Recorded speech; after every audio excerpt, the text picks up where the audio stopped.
කොහොමද? ඉතින් ඔන්න අලුත් වීඩියෝ එකක් අරන් ආවා ඔයගොල්ලෝ ගාවට. අද වීඩියෝ එකෙන් මම ඔයගොල්ලන්ට කරලා පෙන්නන්නේ යන්නේ ගෙදරදිම කොහොමද ඩීප් කන්ඩිෂනින් ට්‍රීට්මන්ට් එකක් කරගන්නේ කියලා. මොකද ගොඩාක් දෙනෙක් මගෙන් අහලා තිබ්බා මේ කොණ්ඩේ යන විසඳුමට නැත්තම් කොණ්ඩේ ඩ්‍රයි වෙලා ගොඩක් ස්ප්ලිටෙන්ස් තියෙනවා නම් මේ වගේ ප්‍රශ්න වලට කොහොමද මොනවාද කරන්න ඕනේ සහ ඩීප් කන්ඩිෂන් ට්‍රීට්මන්ට් එකක් ගෙදරදිම කරගන්නේ කොහොමද කියලා පෙන්නන්න කියලා. එහෙනම් ගිහිල්ලා බලමු කොහොමද මේ දේ කරන්න කියලා.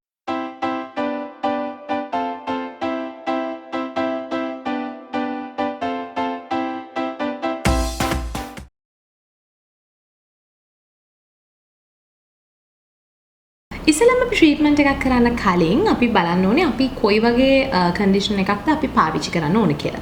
ඉතින් ඩීප් කන්ඩිෂන් ට්‍රීට්මන්ට් එකට නම කියව පමණින් අපිට ඩීප් කන්ඩිෂන් එකක් තමයි අවශ්‍ය වෙන්නේ. ලංකාවේ ඔයගොල්ලන්ට ලේසියෙන්ම ගන්න පුළුවන් නිෂ්පාදනයන් තුනක් මම අද පෙන්නන්නම්. මමත් පර්සනලි ආස නිෂ්පාදනයන් මේ. පළවෙනියටම තියෙන්නේ ලොලේන් එකේ එන්න hair treatment for prevent hair loss and damage hair කියලා මේ beetroot extract එක තියෙන ඩීප් කන්ඩිෂන් එක. ඉතින් මේකත් ඔයගොල්ලන්ට ලංකාවේ හැමතැනම මිලදී ගන්න පුළුවන්. මේ ලොලෙන් එකේ මේ නිෂ්පාදනයට අමතරව මේකේ එනවා කොළ පාට ටබ් එකක් එන එකක් තියෙනවා. ඒක පාවිච්චි කරන්නත් පුළුවන් ඔයගොල්ලන්ට. මීට අමතරව ඩ්‍රීම් රන් එකේ hair spa එකක් එනවා. hair spa deep conditioning treatment එකක්. මේකත් ඔයගොල්ලන්ට ලංකාවේ ඕනම තැනකින් මිලදී ගන්න පුළුවන්. මීට අමතරව සාමාන්‍යයෙන් සැලෝන් වල වුණත් වැඩිපුරම පාවිච්චි කරන්නේ මෙන්න මේ නිෂ්පාදනය. මේ ඇවිල්ලා ලොරියල් එකේ එන hair spa treatment එක. මේකෙත් වර්ග ගොඩක් තියෙනවා. අද මම පාවිච්චි කරන්නේ deep nourishing cream bath එක. මේක මේ ස්පෙෂලි dry hair වලට හදලා තියෙන එක. මේකේ තියෙනවා තව hair fall වලට තියෙනවා, dandruff වලට තියෙනවා. ඒ වුණාට අද මම පාවිච්චි කරන්නේ dry hair වලට. මොකද ගොඩක් වෙලාවට curly hair එකකට තියෙන්නේ dry hair ප්‍රශ්න හින්දා ටිකක් ගොඩක් nourishment එක දෙන්න අවශ්‍ය හින්දා තමයි අද treatment එකට මම මෙන්න මේ L'Oreal එකේ hair spa එක තෝරගත්තේ. එහෙනම් බලමු මේ වැඩේ කොහොමද කරන්න කියලා. ඉස්සෙල්ලා මෙන්න මේ විදිහට බෝල් එකක් අරගෙන මෙන්න මේකට තමන්ගේ කොණ්ඩේ හැටියට hair spa එක එකතු කරගන්න ඕනේ. දැන් මම සාමාන්‍යයෙන් මගේ කොණ්ඩේ හැටියට මම මේ වගේ හැන්දකින් 3ක් විතර තමයි දාගන්නේ. මොකද මේක ඇත්තටම කොණ්ඩේ අපේ ස්කල්ප් එකට තමයි අපිට ගොඩක් පාවිච්චි කරන්න අවශ්‍ය වෙන්නේ. මෙන්න මේ විදිහට ඔයගොල්ලන්ට පුළුවන් දාගන්න. ඊට පස්සේ මම මේකට විශේෂයෙන් එකතු කරනවා ලැවෙන්ඩර් ඔයිල්. ලැවෙන්ඩර් ඔයිල් එක එකතු කරන්නේ ලැවෙන්ඩර් ඔයිල් එකේ තියෙනවා මම කලින් එසෙන්ෂියල් ඔයිල් වීඩියෝ එකේදීත් ඔයගොල්ලන්ට කිව්වා ලැවෙන්ඩර් ඔයිල් එක අපිට උදව් කරනවා අපේ කොණ්ඩේ හැලෙන එක අඩු කරන්න ඒත් එක්කම අපේ කොණ්ඩේ thickness එක වැඩි කරන්න. ඉතින් ඒක නිසා deep conditioner එකට මම මෙන්න මේ ලැවෙන්ඩර් ඔයිල් එකත් එකතු කරනවා.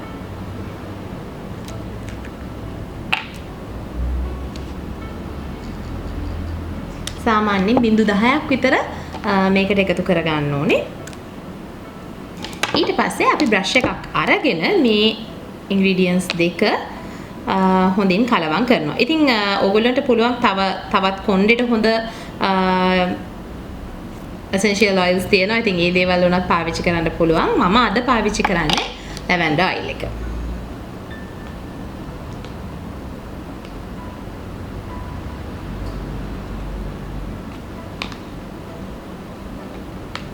මම හරි ආසයි කන්ඩිෂන් ට්‍රීට්මන්ට් එකකට හැමතිස්සෙම essential oil එකක් දාන්න. මොකද ගොඩාක් සුවඳයි එතකොට. අනිත් එක ඒකේ benefits උත් හම්බ වෙන නිසා. ඉතින් මෙන්න මේ විදිහට මේක mix up කරගෙන අපිට තියෙන්නේ අපේ කොණ්ඩේ ඉස්සරහා ඉඳන් පිටිපස්සට වෙනකම්ම ඉස්සලම ස්කැල්ප් එකේ මේක ආලේප කරගන්න.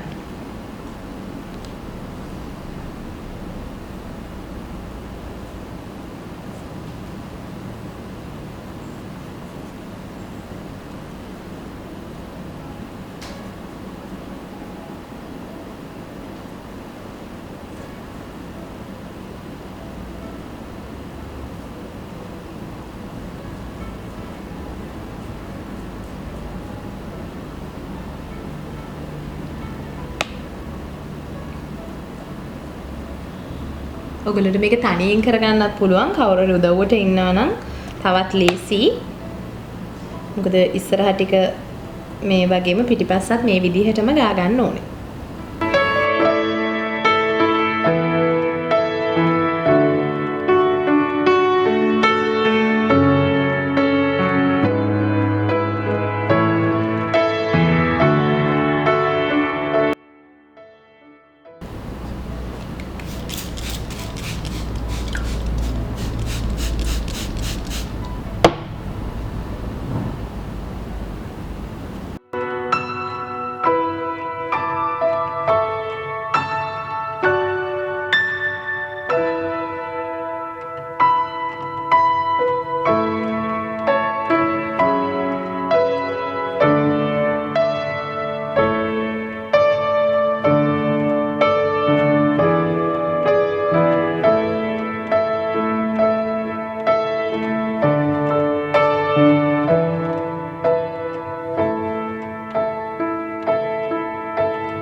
මේ විදිහට ඔයගොල්ලන්ට පුළුවන් මුළු ඩීප් කන්ඩිෂනින් ට්‍රීට්මන්ට් එකම හොඳට හිස් කබලේ සිට කොණ්ඩේ අන්තිම වෙනකම්ම අගිස වෙනකම්ම මේක හොඳට ඇප්ලයි කරගන්න. ඊට පස්සේ ඔයගොල්ලන්ට පුළුවන් ගෙදර හෙඩ් ස්ටීම් එකක් තියෙනවා නම් ඒක පාවිච්චි කරන්න පුළුවන්. නැත්තම් ඔයගොල්ලන්ට හදිස්සි නම් මේක ගොඩක් වෙලා ඔළුවේ තියාගන්න බැරි නම් ඔයගොල්ලන්ට පුළුවන් හොට් ටවල් එකක් අරගෙන ඔයගොල්ලෝගේ හිස වටා මේක උතලා තියන්න. මොකද ඒකේ තියෙන උෂ්ණත්වයට මේක කොණ්ඩෙට උරා ගැනීමේ හැකියාව තියෙන නිසා. හැබැයි එහෙමත් නැත්නම් ඕගොල්ලන්ට පුළුවන් හොඳම විදිය ඇවිල්ලා මිනිත්තු 20ක් 30ක් අතර කාලයක් මේක නිදහසේ ඔළුවේ තියෙන්න. එතකොට අර අපි වතුර එකතු කරානේ වතුරත් එක්ක මේක ඩයිලූට් වෙලා තියෙන හින්දා ලේසියෙන්ම අපේ කොණ්ඩෙට සහ හිස් කබලට මේක උරා ගැනීමේ හැකියාව තියෙනවා. ඉතින් එහෙනම් විනාඩි 20කට පස්සේ බලමු මේක වොෂ් කරලා කොණ්ඩේ සෙට් වෙලා තියෙන්නේ කොහොමද කියලා. ඉතින් ඔන්න විනාඩි 20කට පස්සේ මම කොණ්ඩේ වොෂ් කරා. ඔයගොල්ලන්ට පේනවා ඇති මගේ කොණ්ඩේ අතර කලින් තිබ්බට වඩා හොඳට ෂයිනිවට තියෙනවා. අනිත් එක කර්ල් එක උනත් හොඳට හැදිලා තියෙනවා දැන් කලින්ට වඩා.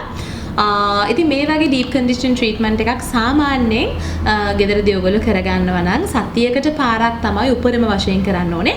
ඊට වැඩි කරොත් එහෙම ගොඩක් වෙලාවට ඩැන්ඩ්‍රෆ් එහෙම එන්න පුළුවන්. මොකද මේක හෙයා අර ස්කල්ප් එකටම අපි ගාන හින්දා. නැත්තම් ඔයගොල්ලන්ට පුළුවන් සති 2කට පාරක් මේ ට්‍රීට්මන්ට් එක කරන්න. අවම වශයෙන් මාසෙකට එකක්වත් අනිවාර්යෙන් කළ යුතුයි. ගොඩාක් ඩ්‍රයි හෙයා එකක් තියෙනවා නම් පමණක් සති 2කට පාරක් කරන්න. නැත්තම් මාසෙකට එකක් කරොත් ප්‍රමාණවත්. හැබැයි මාසෙකට එක පාරක් හරි මේ කොණ්ඩේ ගොඩක් යන කෙනෙක් නම් ඩ්‍රයි හෙයා එකක් තියෙනවා නම් කලර් කරපු කොණ්ඩයක් නම් ඔයාට තියෙන්නේ. ඒත් එක්කම මොනයම් හෝ කෙමිකල් ට්‍රීට්මන්ට් එකක් කරපු කොණ්ඩයක් නම් ඩීප් කන්ඩිෂනින් ට්‍රීට්මන්ට් එකක් මාසෙකට වරක් කරන එක ගොඩාක් හොඳයි. ඔයගොල්ලෝගේ කොණ්ඩේ ඩැමේජ් වෙන්නේ නැතුව තියාගන්න ඕනේ නම්. එහෙනම් මම හිතනවා මේ වීඩියෝ එක ඔයගොල්ලෝ ආසාවෙන් බලන්න ඇති. ඒත් එකම අලුත් දෙයක් ඉගෙන ගන්න ඇති කියලා හිතනවා. ඉතින් අමතක කරන්න එපා channel එක subscribe කරන්න. මේ වීඩියෝ එක ඔයගොල්ලෝගේ යාළුවොත් එක්ක share කරගන්න. ඔයගොල්ලන්ට පුළුවන් දැන් මේ link එක Facebook එකේ share කරන්න ඔයගොල්ලෝගේ යාළුවොත් එක්ක නැත්නම් WhatsApp group වල පුළුවන් ඔයගොල්ලන්ට share කරන්න. ඉතින් ඒ දේ කරන්නත් අමතක කරන්න එපා. එහෙනම් අලුත් වීඩියෝ එකක් අරගෙන ඉක්මනට මෙන්න. bye.